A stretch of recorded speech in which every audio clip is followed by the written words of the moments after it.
আসসালামু আলাইকুম। আজ আমি এমন একটি বিষয় নিয়ে কথা বলবো যা শুনলে আপনার গায়ের লোম খাড়া হয়ে যেতে পারে। বাংলাদেশের ব্যাংকিং সেক্টরের ইতিহাসে সম্ভবত সবচাইতে বড় এক বিপর্যয়ের নাম এখন পদ্মা ব্যাংক পিএলসি, যা একসময় ফার্মার্স ব্যাংক নামে পরিচিত ছিল। আপনার কোনো আত্মীয়ের কি এই ব্যাংকে টাকা জমা আছে? আপনি কি দুশ্চিন্তায় দিন কাটাচ্ছেন যে আপনার তিল তিল করে জমানো আমানত কি আদৌ ফিরে পাবেন? সোশ্যাল মিডিয়া এবং চারিদিকে নানা গুঞ্জন শোনা যাচ্ছে। কেউ বলছে ব্যাংকটি বন্ধ হয়ে যাচ্ছে, কেউ বলছে সরকার একে আর বাঁচাবে না। আসলে সত্যিটা কি?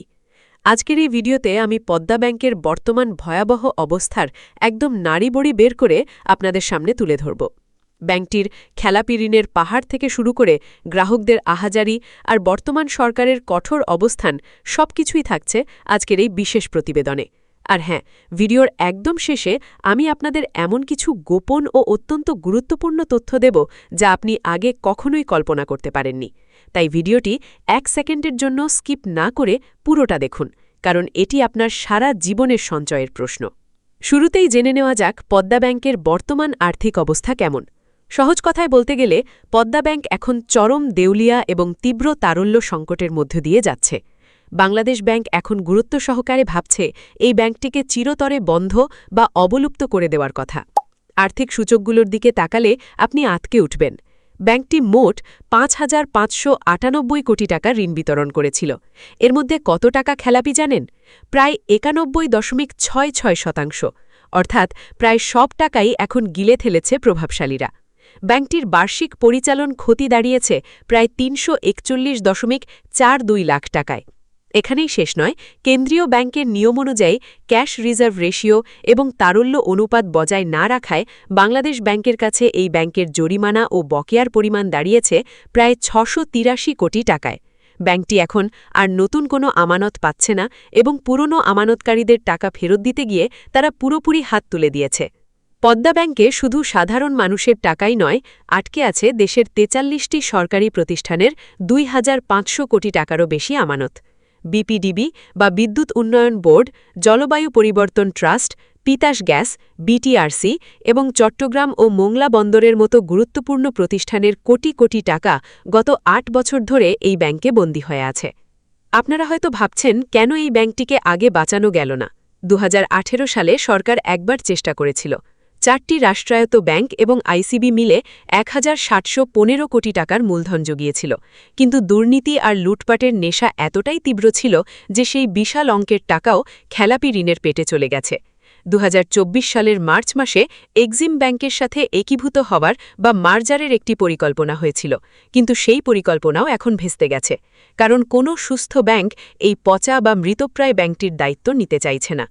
বর্তমানে ব্যাংকটির চেয়ারম্যান হিসাবে দায়িত্ব পালন করছেন মোহাম্মদ শওকত আলী খান। ব্যয় কমাতে তারা কর্মী ছাঁটাই করছেন, বেতন কমাচ্ছেন, এমনকি শাখা বা ভাড়াকৃত অফিস বন্ধ করে দিচ্ছেন। কিন্তু এই মরণ কামড়ে কি কাজ হবে? বাংলাদেশ ব্যাংকের মুখপাত্রের মতে বর্তমান পরিস্থিতিতে কোনো ব্যাংক এটিকে অধিগ্রহণ করতে চাইবে না, তাই ব্যাংকটিকে পুরোপুরি অবসায়ন বা লিকুইডেশন করা ছাড়া আর কোনো বিকল্প পথ দেখা যাচ্ছে না। এর মানে হল ব্যাংকটির অস্থাবর সম্পদ বিক্রি করে পাওনাদারদের দায় মেটানোর চেষ্টা করা হবে। কিন্তু সেই টাকা কি সবার জন্য যথেষ্ট হবে? এখন আসি সবচাইতে বড় প্রশ্নে, সাধারণ গ্রাহকরা কি তাদের টাকা ফেরত পাবেন? উত্তরটি সহজ নয়। ১ লাখ টাকা পর্যন্ত যাদের আমানত আছে তাদের জন্য বাংলাদেশ ব্যাংকের আমানত সুরক্ষা আইন অনুযায়ী একটি বীমা সুবিধা আছে। অর্থাৎ আপনার যদি ১ লাখ টাকার কম জমা থাকে তবে ব্যাংক দেউলিয়া হলেও আপনি সেই টাকা ফেরত পাবেন। পদ্মা ব্যাংকে প্রায় ১,৫০০ কোটি টাকার ব্যক্তিগত আমানত আছে, যার মধ্যে ৫০০ কোটি টাকা ছোট আমানতকারীদের। অবসায়ন প্রক্রিয়া শুরু হলে এরাই সবার আগে অগ্রাধিকার পাবেন। কিন্তু বিপদ বড় আমানতকারীদের জন্য, যাদের বড় অঙ্কের এফডিআর বা সঞ্চয় আছে, তাদের টাকা ফেরত পাওয়া নিয়ে বড় অনিশ্চয়তা রয়েছে।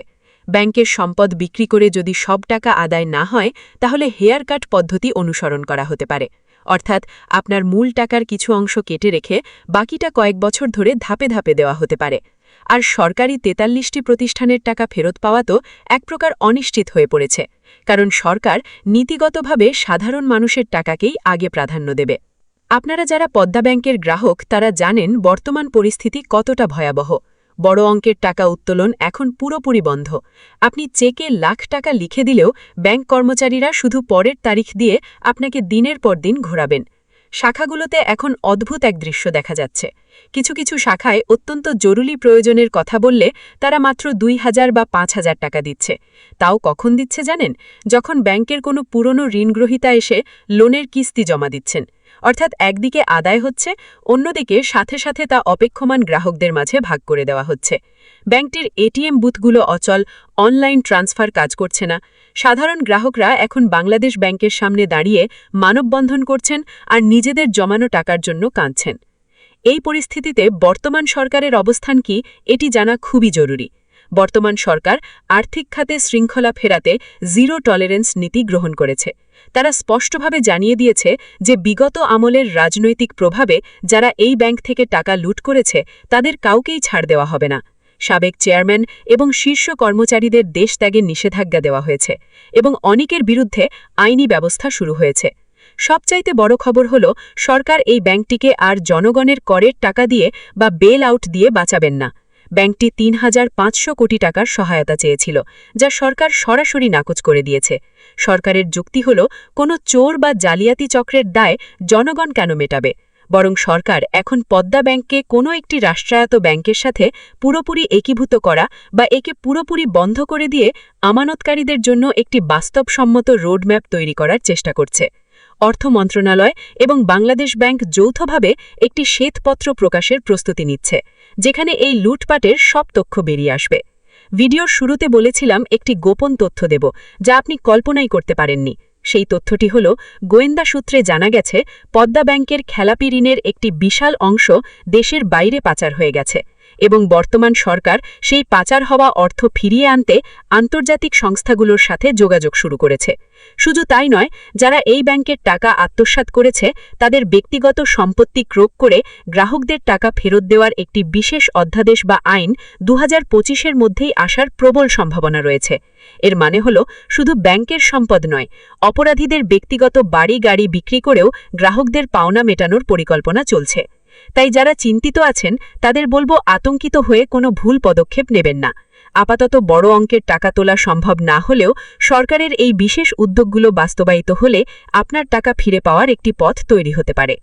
আজকের এই প্রতিবেদনটি আপনার কাছে কেমন লেগেছে? আপনার কোনো টাকা কি পদ্মা ব্যাংকে আটকে আছে?